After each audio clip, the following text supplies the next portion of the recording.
दोस्तों जय हिंद। मैं हूं रवि शुक्ला और आप मेरे साथ देख रहे हैं the new Bharat. The new Bharat की तरफ से आज बुधवार की शाम और हम लेकर आते हैं टीएनबी महाभारत कथा। संयुक्त तत्वाधान में द न्यू भारत और कौशलम ट्रस्ट की ओर से इस कार्यक्रम का आयोजन किया जाता है, जिसका उद्देश्य है कि हम हमारे पौराणिक ग्रंथ, उन ग्रंथों से प्राप्त सीख को वर्तमान और भावी पीढ़ी तक पहुंचा सकें। मेरा आपसे अनुरोध है कि यदि आप इस कार्यक्रम को देख रहे हैं तो आप अपने इष्ट मित्र, परिवार के सदस्य, अन्य उन तमाम लोगों के साथ में से साझा करें जो इस तरह की कहानियों में, इस तरह के पात्रों में, पौराणिक संदर्भों में रुचि रखते हैं। आज बात होगी महाभारत के कौरव और पांडव के बीच के मनमुटाव की। हमारे साथ में लीना मेहनले जी जुड़ गई हैं और मधुकर सिदह जी। मैम और सर, आप दोनों का स्वागत है। नमस्कार। नमस्ते। आप दोनों दर्शकों का का मैं स्वागत करता हूँ यस मैम, उन तमाम दर्शकों का जो अभी जुड़े हैं और जो बाद में इस कार्यक्रम को देखेंगे। आइए शंखनाद के साथ मैं सिदह जी से अनुरोध करता हूं कि वे आएं और शंखनाद के साथ इस कार्यक्रम का शुभारंभ करें। धन्यवाद। पहले प्रार्थना बोलूंगा, बाद में शंखनाद और एक श्लोक। पहले प्रार्थना। शंखादौ चंद्र दैवत्यम कुक्षो वरुण देवता पृष्ठे प्रजापतिश्चैव अग्रे गंगा सरस्वती त्रैलोक्ये यानि तीर्थानि वासुदेवस्य चाज्ञया शंखे तिष्ठन्ति विप्रेन्द्र तस्मात् शंख प्रपूजयेत् त्वं पुरा सागरोत्पन्नो विष्णुनां विद्युतकरे नमितः सर्वदेवेश्य पांचजन्य नमोस्तुते। ओम पांचजन्याय विद्महे पावमानाय धीमहि तन्नः शंख प्रचोदयात्। ओम शंखाय नमः।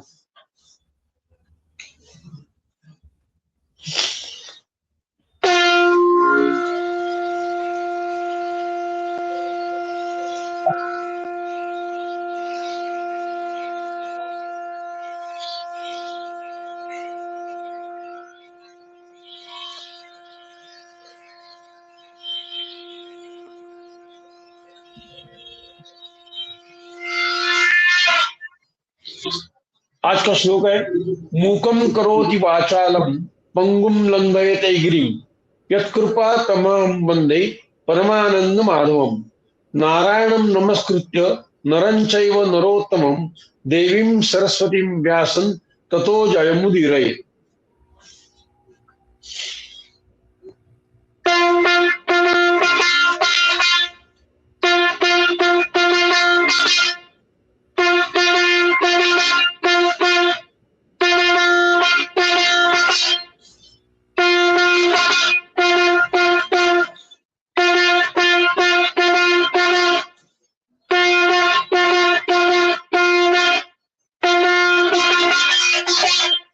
धन्यवाद। धन्यवाद सर। आइए सीधे प्रवेश करते हैं कथा में।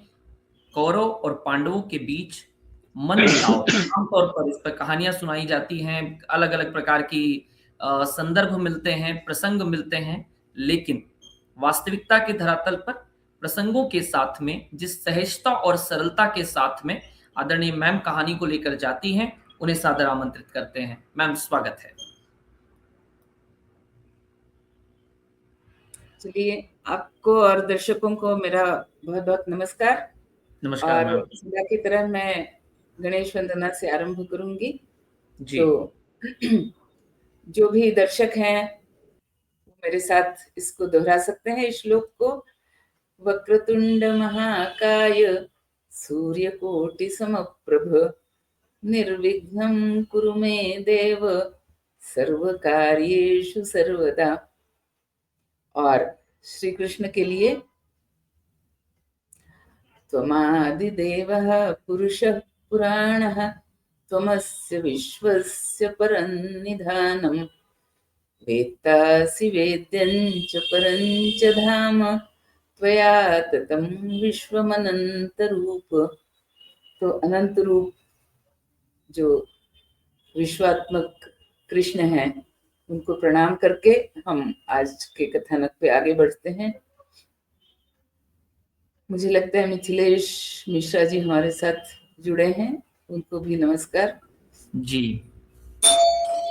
तो आज का जो कथानक हम देख रहे हैं, तो ये हमें देखना है कि कौरव और पांडवों के बीच जो मनमुटाव हुआ वो किस प्रकार उसने एक बहुत बड़े वैर का रूप ले लिया। तो हम पांडवों के जन्म की कथा सुन चुके हैं कि कैसे महाराज पांडु, जो कि हस्तिनापुर के सिंहासन पर उनका राज्याभिषेक हुआ था, सिंहासन के सम्राट के रूप में उन्होंने दिग्विजय करी थी, और दिग्विजय के बाद उनका विवाह हुआ कुंती से और माद्री से। तो उनकी दोनों पत्नियां थीं, उनके साथ वे बड़े सुख से रह रहे थे, और उनको चूंकि वन में रहना अच्छा लगता था तो दोनों पत्नियों को लेकर के वो कई बार वन में ही रहा करते थे। लेकिन एक प्रसंग ऐसा आया कि जब उनके हाथ से एक ऋषि की मृत्यु हुई, और वह ऋषि भी ऐसे समय में उसकी मृत्यु हुई कि जब वह ऋषि एक हरिण का रूप धर करके और अपनी पत्नी को भी हरिणी का रूप दे करके, और दोनों पति पत्नी हरिण और हरिणी के रूप में समागम कर रहे थे। उस समय पांडु का तीर चल गया और ऋषि की मृत्यु होने लगी। तो मरते समय ऋषि ने श्राप दिया कि हे राजा, तुम इस बात को समझ नहीं पाए कि जब कोई दो प्राणी मैथुन में रत हों तो उन्हें डिस्टर्ब नहीं किया जाता है। वध तो बहुत आगे की बात है, उन्हें डिस्टर्ब भी नहीं किया जाता है, उनके कार्य में विघ्न भी नहीं डाला जाता है।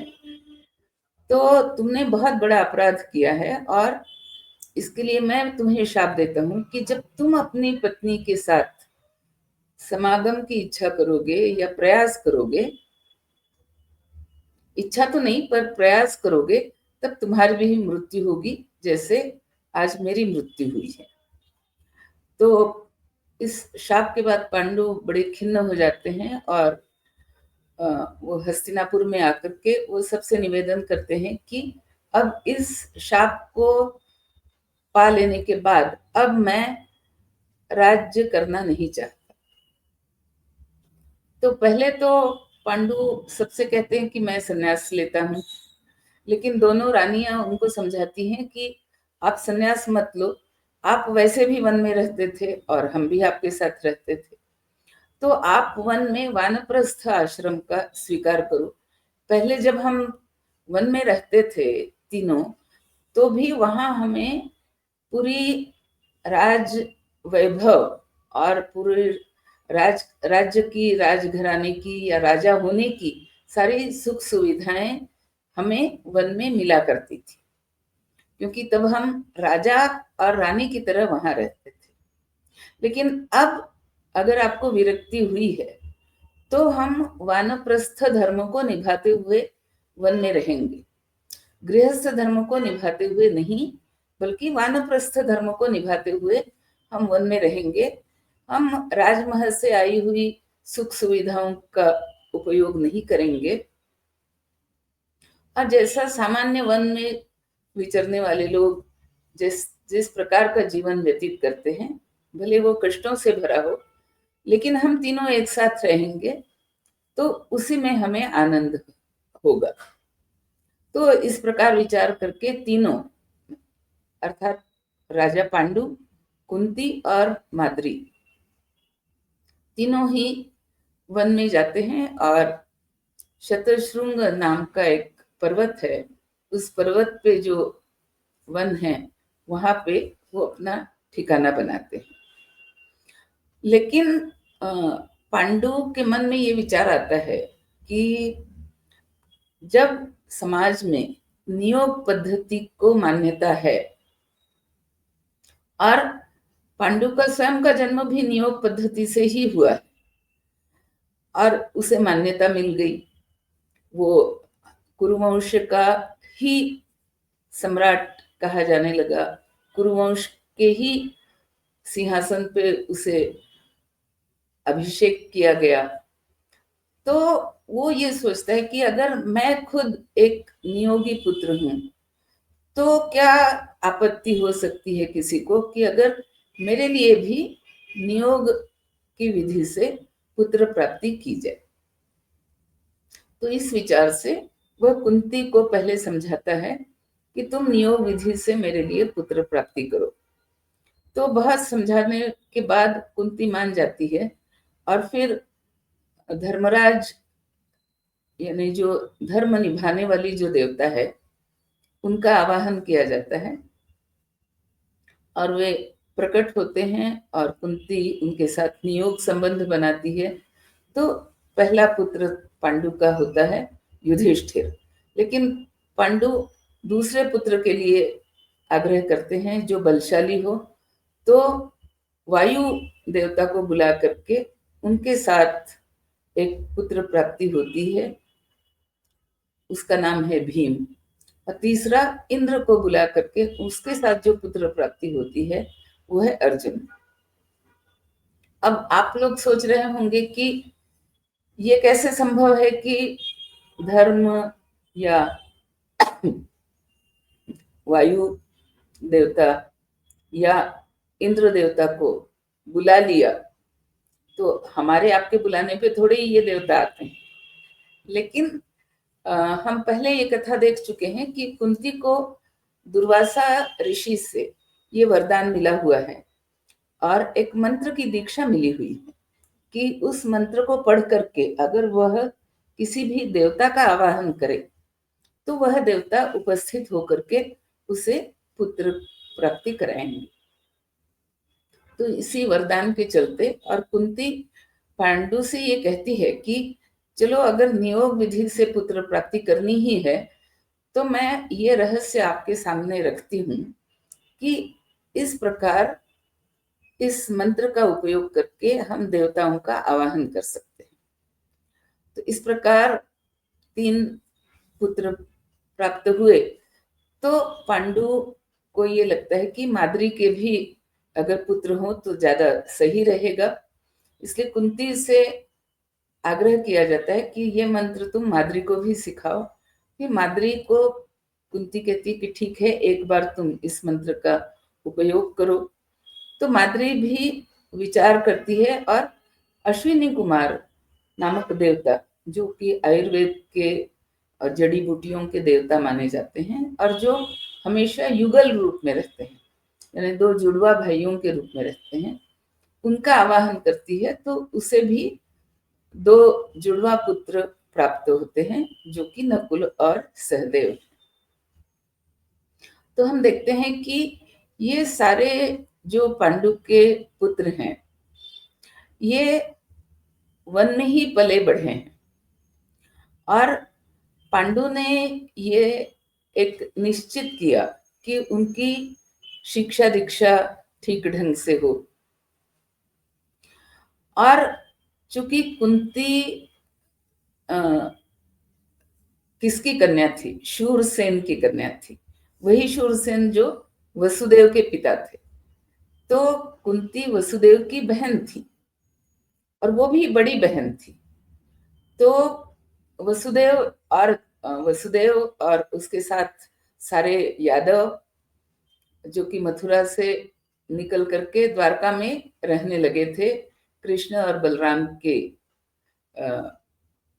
मतलब उनकी लीडरशिप में, उनके नेतृत्व में उन्होंने द्वारका में, और बहुत समृद्ध द्वारका नगरी बनी थी। तो द्वारका में समृद्धि की कोई कमी नहीं थी, लेकिन शूरसेन और वसुदेव को हमेशा ये दुख रहता था कि हमारी कुंती जो है उसे वन में रह करके वन का कष्ट झेलना पड़ता है। तो उन्होंने कहा कि चलो इतना तो हम कर सकते हैं कि पांडवों की शिक्षा दीक्षा के लिए हम कोई अच्छे पंडितों की या अच्छे जानकार लोगों की व्यवस्था करें। और इधर पांडु ने भी अपनी तरफ से ऐसी व्यवस्था कर ली थी कि उनकी शिक्षा उनको, तो पांडवों को वेदों में भी पारंगत किया गया, धर्म ग्रंथों में भी पारंगत किया गया और साथ साथ शस्त्र की शिक्षा भी देनी आरंभ कर दी थी। लेकिन एक ये कहिए कि प्रकृति का नियम कह लीजिए, प्रारब्ध कह लीजिए, तो जब युधिष्ठिर 16 वर्ष के थे उस समय अर्जुन के जन्म के उपलक्ष्य में कोई छोटा मोटा यज्ञ का आयोजन था और उस आयोजन में कुंती पूरी तरह से लगी हुई थी। तो उस समय पांडु और माद्री, माद्री को देख करके पांडु से रहा नहीं गया और उन्होंने माद्री के साथ संबंध बनाना चाहा और उस क्रिया में उनकी मृत्यु हुई। तो मृत्यु के बाद माद्री और कुंती के दुख का कोई ठिकाना नहीं रहा और दोनों ने सोचा कि हम भी अब पांडु के साथ, हम भी पति के साथ सहगमन करेंगे। लेकिन ऋषियों ने उनको रोक दिया, उनको कहा कि आपके बालक अभी छोटे हैं।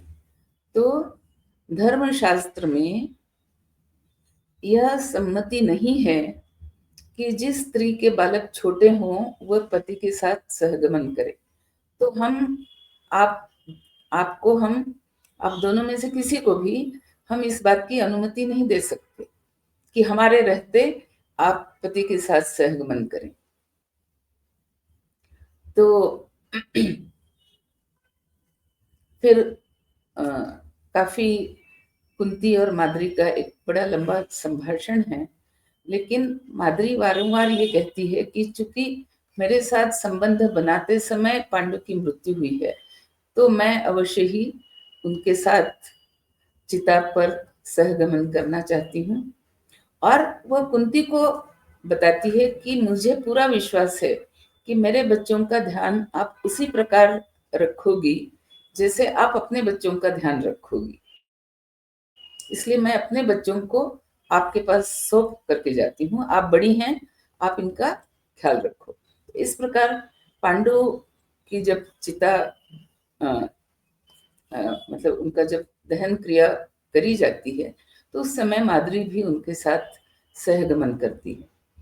अब कई बार मैं यहाँ मतलब थोड़ा सा सामाजिक रीति के बारे में बताना चाहूंगी कि हमें कई बार ये बताया जाता है कि हमारे देश में तो भयानक रूप से सती प्रथा हुआ करती थी और हर स्त्री जिसका पति मर जाए उसे जिंदा जला दिया जाता था या उसे जल करके मर जाना पड़ता था। लेकिन ऐसी बात नहीं। पहले तो महाभारत में कहीं भी ये जो माद्री ने किया उसके लिए सती शब्द का प्रयोग नहीं है, उसे सहगमन कहा गया है। और यह सती की परंपरा मतलब बहुत ही कम महिलाएं इस प्रकार सहगमन किया करती थी और अगर कोई सहगमन किया करती थी तो उस पर रोक नहीं थी, लेकिन जबरदस्ती कोई नहीं थी। ये हम देखते हैं महाभारत में कि माद्री ने तो सहगमन किया, लेकिन हम वह ऋषियों का वर्णन भी देखते हैं जब वे कहते हैं कि अगर छोटे बच्चे हों तो आपको अनुमति नहीं है, और अपनी तरफ से ऋषि दोनों को ही रोकने का प्रयास करते हैं, लेकिन कुंती रुक जाती है, माद्री नहीं रुकती। तो ये कहना बहुत गलत है कि हमारे देश में हजारों वर्षों से सती की प्रथा चली आ रही थी और हर स्त्री जिसका पति मृत हो जाए उसे सती होना पड़ता था।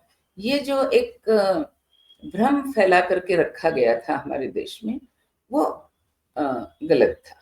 हाँ, कभी कभी कुछ बातें हुई हों जिसके कारण अंग्रेजों के समय में ये सती प्रथा के विरुद्ध एक एक्ट भी बना था, तो खैर उस पर अभी हम नहीं जाएंगे। तो जब पांडु और माद्री की मतलब दहन या वो सारी क्रियाएं पूरी हुई तो सारे ऋषियों ने कुंती से कहा कि अब तुम्हारा और पुत्रों का यहाँ रहना उचित नहीं है, और हैं तो ये राजकुमार, तो अब इनको इनकी जो पारिवारिक स्थिति है या इनकी पिता की जो विरासत है वो इन्हें मिलनी चाहिए। तो हम तुम्हें ये सलाह देंगे कि तुम इन बच्चों को लेकर के हस्तिनापुर लौट जाओ।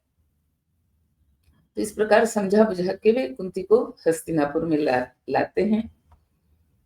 हस्तिनापुर में सबको बड़ा दुख है कि इस प्रकार से पांडु की मृत्यु हुई, लेकिन जब पांडुओं ने वानप्रस्थ आश्रम स्वीकार करके वन में रहने का निश्चय किया, तो उस समय राज्य की देखभाल के लिए एक कार्यकारी राजा के रूप में धृतराष्ट्र ने काम आरंभ किया, और इसीलिए धृतराष्ट्र राजा कहलाने लगे।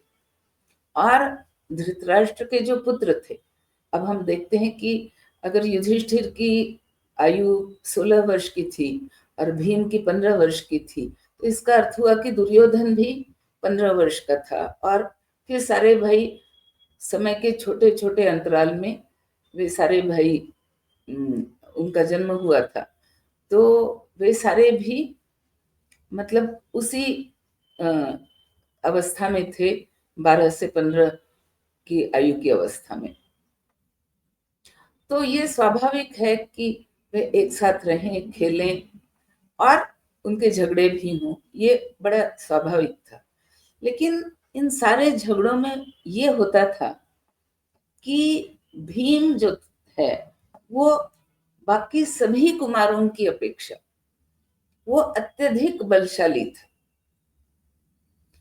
तो वो हर बात में वो सबसे आगे, तो दौड़ में हो, तैराकी में हो, जल क्रीड़ा में हो, घोड़े पे चढ़ना हो, या मतलब कोई भी आप क्रीड़ा का प्रकार आप उठा लीजिए, तो उसमें भीम को ही हमेशा जीतना है। तो निश्चित ही बाकी सभी कौरवों को, मतलब धृतराष्ट्र के पुत्रों को इससे थोड़ी चिढ़ हुआ करती थी, क्योंकि जब तक ये लोग वापस नहीं लौटे थे तब तक तो वे उनके साथ इस प्रकार का कोई ऐसा कोई व्यक्ति उनके सामने नहीं था जो हर बात में उनसे आगे निकल जाए। और हालांकि दुर्योधन भी सबसे बड़ा था और कई अर्थों में बाकी सबों से वो श्रेष्ठ था, क्योंकि जैसे जैसे एक एक राजकुमार जन्म लेते गए, 1 से लेकर के 100वें तक, तो उनकी शक्ति क्षीण क्षीण होती गई। तो इसलिए ये तो तय था कि दुर्योधन ही उनमें श्रेष्ठ था, लेकिन फिर भी उनके मन में कभी ये भाव नहीं था कि अरे दुर्योधन हमसे जीतता है और हम पीछे रह जाते हैं, क्योंकि वो स्वीकार्य था कि दुर्योधन बड़ा है इत्यादि। लेकिन जैसे ही पांडव आते हैं वहां, तो उनके लिए ये देखना बड़ा मुश्किल हो गया, या इस बात को सह लेना बड़ा असहज होने लगा कि भीम अब सब बातों में आगे जीत रहा है। और ना केवल जीत रहा है, लेकिन अगर धृतराष्ट्र के पुत्रों में से कोई भी अगर कोई छेड़खानी करता या कुछ करता, तो भीम उससे बिल्कुल पटक करके या पानी में गिरा, पानी में डुबो करके, या पेड़ पे उसको चढ़ा करके फिर पेड़ को हिला करके, यानी भीम के पास कई तरीके थे कि उनको ये समझा सके या बता सके कि देखो मेरे रहते तुम मेरे भाइयों को नहीं छेड़ना। तो अब इसलिए एक तो इस प्रकार से जब और मनमुटाव, कई बार क्या होता है कि बच्चे आपस में झगड़ते हैं, भूल जाते हैं और फिर वापस एक साथ खेलने लग जाते हैं। तो कुछ वही था कौरवों और पांडवों के बीच। लेकिन हम ये देखते हैं कि 2 व्यक्ति, एक दुर्योधन और एक युधिष्ठिर, इनके स्वभाव का एक बहुत बड़ा अंतर यहाँ महाभारत में बताया गया है कि युधिष्ठिर चूंकि स्वभाव से बहुत ही सरल थे और वो ये समझते थे कि मेरी तरह बाकी सब लोग भी उसी प्रकार हैं। मतलब कोई दूसरे के साथ छल कपट करने की बात युधिष्ठिर के मन में नहीं आती थी। तो युधिष्ठिर को लगता था कि दूसरों के मन में भी छल कपट की बात नहीं आ सकती है। लेकिन दुर्योधन के मन में छल कपट की भावनाएं आती रहती थी और उसने ये सोचा कि अगर किसी न किसी तरह से भीम को अगर हम रास्ते से हटा दें तो फिर बाकी चार जो पांडव हैं जो इतने शारीरिक बल में इतने अधिक नहीं हैं, उनको हम किसी भी तरह से उनको हम अपने वश में रख सकेंगे और भी कुछ नहीं बोलेंगे। अभी भीम के कारण उनका पलड़ा भारी हो रहा है, तो भीम को कहीं ना कहीं किसी उपाय से रास्ते से हटाने की आवश्यकता है। तो फिर युधिष्ठिर एक षड्यंत्र रचता है और वो गंगा किनारे प्रमाण कोटि नाम का एक स्थान है, तो वहां पर बड़ा भारी क्रीड़ा के लिए आयोजन कर देता है दुर्योधन, और उसके साथ साथ कई तरह के पकवान भीम के लिए बनाए जाते हैं।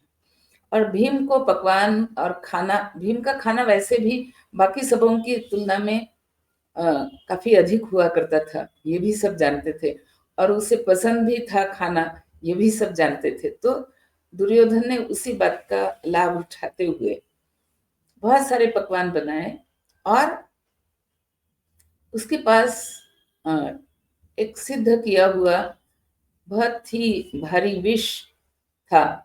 तो उस विष को एक भीम के लिए जो पकवान निकाल करके रखे गए थे उसमें मिला दिया और फिर सारे भाइयों ने खाना खाया तो भीम के खाने में विष था। और फिर सारे भाई जल क्रीड़ा करने गए और काफी देर तक जल क्रीड़ा करते रहे, तो भीम भी था। फिर जब सारे भाई वापस लौटे तो सब थके हुए थे और भीम अत्यधिक थका हुआ भी था और उसके शरीर में अब विष जो है वो अपना प्रभाव डालना आरंभ कर दिया था। तो भीम एक जो कमरा बना हुआ था उसमें सो गया और किसी ने देखा नहीं या ध्यान नहीं दिया, लेकिन दुर्योधन उस पे दृष्टि रखे हुए था। तो जैसे ही भीम सो गया तो सारे दुर्योधन और उसके भाइयों ने मिलकर के भीम को लताओं से बांध दिया, लताओं को रस्सी के रूप में प्रयोग करके भीम को बांध दिया और उसे खींच करके ले जा करके गंगा नदी में उसे डुबो दिया। और फिर शाम हो गई तो अब वापस चलो, इस प्रकार सारे राजकुमार वापस हस्तिनापुर आए। तो पूरे रास्ते में युधिष्ठिर ने देखा कि भीम तो कहीं दिख नहीं रहा, तो उसे लगा कि कभी कभी ये हो जाता था कि भीम हो या अर्जुन हो, नकुल हो, सहदेव हो, कभी कभी वो माता की बहुत याद करके माता के पास चले जाते थे। तो युधिष्ठिर ने सोचा हो न हो भीम आगे निकल गया हो कुंती के पास।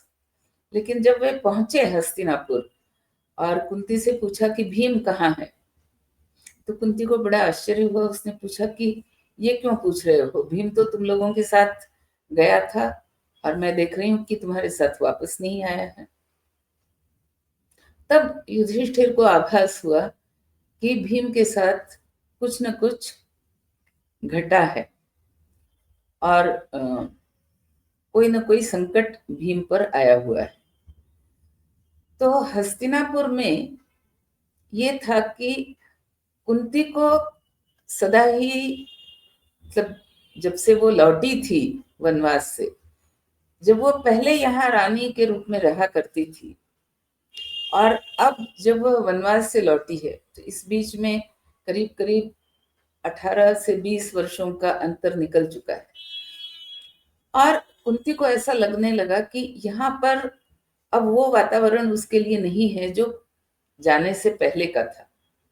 तो इस पूरे वातावरण में एक विदुर, जो कि उसके पति के भाई थे, तो एक विदुर ही ऐसे थे कि कुंती को उन पर भरोसा था कि उनसे सलाह ली जा सकती है और वे कभी भी कौरव और पांडवों में भेद, अच्छा यहाँ मैं दो शब्दों का प्रयोग कर रही हूँ, कौरव और पांडव, क्योंकि आगे चल करके हमें इन्हीं शब्दों का प्रयोग करना है। तो मैं जब कहूंगी कि कहती हूँ कौरव, तो सामान्यतया इसका अर्थ होगा धृतराष्ट्र के पुत्र, और पांडव अर्थात पांडु के पुत्र। लेकिन नियम से देखा जाए, टेक्निकलिटी से अगर देखा जाए, तो दोनों ही कौरव हैं, क्योंकि दोनों के पूर्वज कुरु रह चुके हैं। लेकिन यहाँ कथा के लिए हम कौरव और पांडव इन शब्दों का प्रयोग करते हैं, जो कि महाभारत में भी कई बार अक्सर हुआ है। तो जब कुंती ने देखा कि भीम आया नहीं है, तो उसने सबसे पहले विदुर को बुला भेजा। और जैसे ही विदुर ने सुना कि प्रमाण कोटि से बाकी सारे राजकुमार आ गए हैं, भीम नहीं आया है, तो विदुर को भी बड़ी चिंता हुई और विदुर को तुरंत संकट का आभास हो गया। तो विदुर ने सबसे कहा कि इस विषय में आप लोग कुछ भी मत बोलना, और इस प्रकार बर्ताव करो जैसे कुछ नहीं हुआ है, सब कुछ सामान्य है। और जहां तक मेरा विचार है, तो विदुर ने कहा कि चूंकि व्यास जी ने सभी कुमारों को और विशेषतः पांडवों को दीर्घायु होने का आशीर्वाद दिया हुआ है, इसलिए मैं नहीं सोचता कि भीम की मृत्यु हो सकती है। लेकिन हाँ, ये संभव है कि वह संकट में हो, लेकिन वह बलशाली भी है, तो हमें थोड़ा धीरज रख करके प्रतीक्षा करनी चाहिए। तो इस प्रकार कुंती और पांडव भीम के ना मिलने की बात को जाहिर नहीं करते, और दुर्योधन भी जाहिर नहीं करता, हालांकि उसे पता है कि उसने ही भीम को गंगा जी में बहा दिया है। लेकिन प्रत्यक्ष क्या होता है कि भीम को जब दुर्योधन ने लताओं में बांध करके, और उसके साथ बड़ी बड़ी शिलाएं भी बांध दी थी ताकि वो डूब जाए, बह करके ना निकले, क्योंकि अगर वो बहता रहेगा पानी के ऊपर तो कोई उसे देख लेगा, फिर वो प्रकट हो जाएगा कि ये भीम है इत्यादि, तो वो डूब जाए, इस विचार से उसने बड़े भारी पत्थर बांध करके उसे डुबो दिया था। तो भीम जैसे डूबते डूबते डूबते नीचे जा रहे थे, तो उन्हें नदी के प्रवाह में बहुत सारे नाग और सांप उनके संपर्क में आए, और भीम तो अचेत या बिल्कुल विष के प्रभाव में बिल्कुल सुध बुध खो करके मूर्छित अवस्था में ही था। लेकिन नागों ने या सांपों ने जब उसे डसना शुरू किया, तो ये हुआ कि विष उसके शरीर से धीरे धीरे निकलता गया, और फिर उसकी मूर्छा टूटी, और मूर्छा टूटने के बाद वो आवेश में आ गया, और उसने देखा कि मेरे चारों तरफ नाग हैं या सांप हैं, तो उन्हें उठा उठा करके पटक करके मारने का भी प्रयास भीम ने किया, कईयों को मार भी दिया। तो कई सांप भाग करके गंगा जी में और नीचे गए, और जा करके वहां नीचे, बिल्कुल नीचे, मतलब अब हम महाभारत में वर्णन पढ़ते हैं कि गंगा जी के बिल्कुल नीचे नीचे की तलछटी के भी नीचे फिर वहां से पाताल लोक आरंभ होता है, और इन्हीं पातालों में से एक पाताल में नाग वंश का साम्राज्य है, और वहां पर वासुकी जो सांपों के राजा हैं, वह विराजमान है। तो जब सारे सांप आकर के बताते हैं कि एक व्यक्ति है, मनुष्य है, और लेकिन वो बड़ा बलवान है और वो हमें मार रहा है, तो वासुकी अपने अधिक समर्थवान लोगों को भेज करके और भीम को बुला भेजते हैं कि देखें कि कौन है। तो जब भीम वहां आता है और अपना परिचय देता है, तो उसी समय वासुकी के एक परम मित्र, जो स्वयं भी सर्प वंश से हैं, वो वासुकी से मिलने आए हैं। लेकिन वे ऐसे व्यक्ति हैं जो कि शूरसेन के भी परम मित्र रहा करते थे। मतलब अब हमारे यहाँ ये मान्यता है आज भी कि नाग जो है वो इच्छाधारी होते हैं, यानी वो अगर पृथ्वी पर आना चाहें तो वो मनुष्य के रूप में आ सकते हैं, सर्प रूप में भी रह सकते हैं, और जब वो पाताल रूप में रहते हैं तब भी वो सर्प रूप में ही रहेंगे, लेकिन उनका वर्ताव मनुष्यों की तरह होता है। तो ऐसी हमारे यहाँ मान्यता है। तो ये भी जो वासुकी के मित्र थे, वो भीम से कहते हैं कि अरे तुम मैं शूरसेन का मित्र हूं और तुम उनकी बेटी के पुत्र, अर्थात तुम मेरे पोते के समान हो। तो फिर तो मैं बड़ा तुम्हारा स्वागत करता हूँ और तुम्हें आशीर्वाद भी देता हूँ। और वासुकी से कहते हैं कि आप भी इसे कुछ उपहार में दीजिए। तो वासुकी अपने रत्न भंडार की तरफ इशारा करके बोलता है, इसे जो जितने रत्न चाहिए ये ले जा सकता है अपने साथ। तो उनका मित्र कहता है कि ये बड़ा ही शक्तिशाली स्वयं है और ऐसे राज्य का राजकुमार है जो कि राज्य बड़ा ही समृद्ध है, तो आपका ये पूरा रत्न भंडार लेकर के ये क्या करेगा, इसे तो आप कुछ और अच्छी वस्तु दीजिए। तो वासुकी पूछता है क्या देने के लिए कह रहे हो। तो मित्र कहता है कि जो आपके यहाँ ये जो कलश रखे हुए हैं, जिन्हें अमृत कुंभ कहा जाता है, तो अमृत कुंभ मतलब वास्तविक वो अमृत नहीं जो कि समुद्र से निकला है, लेकिन ऐसा ऐसा पेय पदार्थ जो कि काफी अधिक शक्ति देता हो, तो उसे अमृत कुंभ कहा जाता है। तो ये जो आपके यहाँ अमृत कुंभ रखे हैं, इनमें से आप इसको कहिए कि ये पान करे तो इसकी शक्ति बढ़े। तो इस प्रकार वासुकी भीम से कहता है कि ये अमृत कुंभ रखे हैं और तुम इसमें से जितना पान कर सकते हो पान करो, और हर कुंभ से तुम्हें 1000 हाथियों का बल प्राप्त होगा। तो भीम ऐसे 8 कुंभ मतलब 8 घड़ों में भरा हुआ पेय पी लेते हैं और फिर उसे फिर नींद आती है और वो 7 दिन तक सोया रहता है।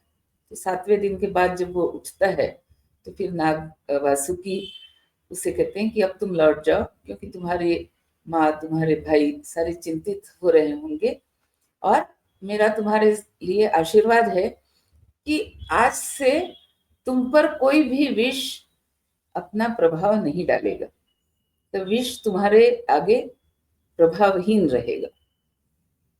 तो इस प्रकार जो दुर्योधन ने एक षड्यंत्र किया, उस षड्यंत्र का वास्तव में अगर भीम को देखें तो भीम का उससे लाभ ही हुआ, क्योंकि वो नागलोक से शक्ति लेकर के लौटा, सामर्थ्य बल लेकर के लौटा, आशीर्वाद लेकर के लौटा, और ये समझदारी भी लेकर के लौटा कि दुर्योधन भले ही हमारा भाई है, लेकिन वह हमें भाई नहीं समझता, वह हमें शत्रु समझता है।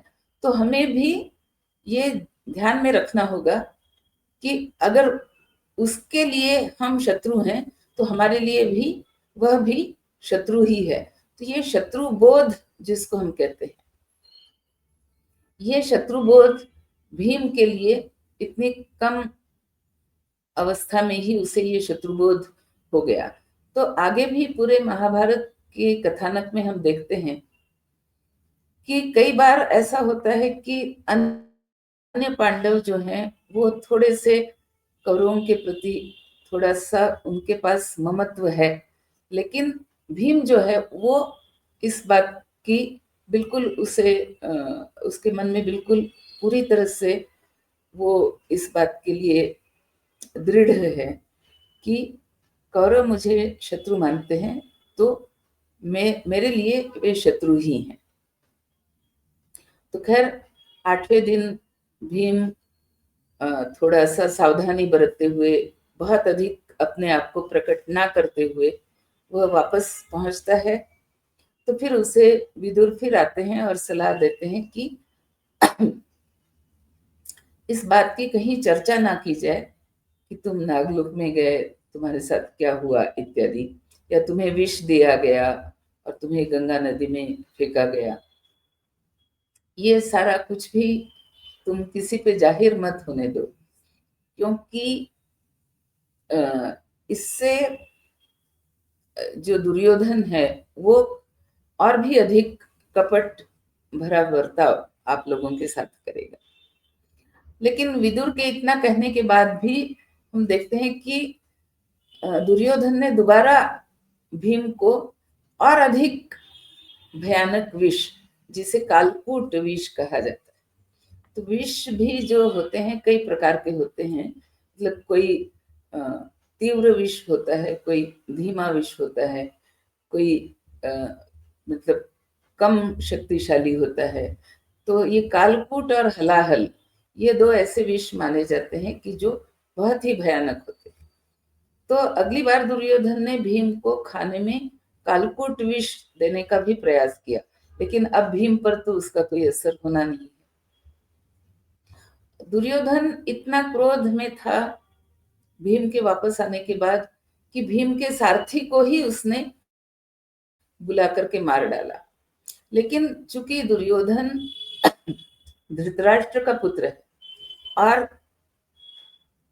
चाहे जो भी जिसे लगे, लेकिन धृतराष्ट्र तो राजा ही है, तो सबको यही लग रहा था कि दुर्योधन को कुछ भी अगर कहा जाए तो पहली बात कि धृतराष्ट्र को अखरेगा, और धृतराष्ट्र अपनी पूरी जो सेना है या जो मंत्रीगण हैं और जो राज्य व्यवस्था उसके हाथ में है, उसका वो पूरी तरह से दुरुपयोग करेगा और कहीं ना कहीं ये हमारे लिए संकट पैदा करेगा।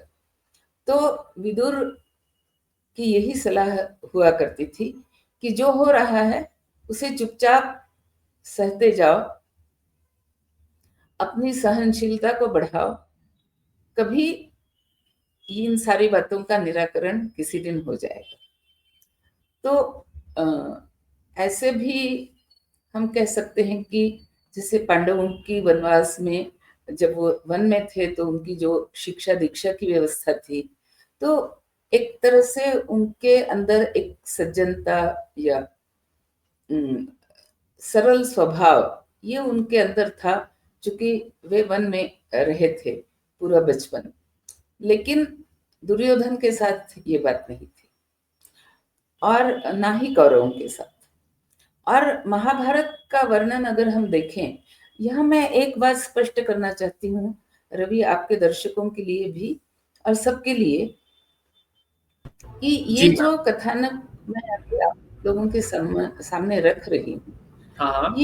ये पूरा कथानक जो गीता प्रेस महाभारत की, मतलब जो प्रमाणित जो महाभारत कथा जो गीता प्रेस से छप करके हमें उपलब्ध है, उसी के अनुसार मैं सारी बातें, सारा कथन मेरा उसी के अनुरूप रहता है। मैं इसमें अपने मन से कुछ नहीं जोड़ती और ना जोड़ना चाहती हूँ और ना मैं इसे उचित समझती हूँ, क्योंकि मैं देखती हूँ कि कई बार बहुत सारे लेखक, बहुत सारे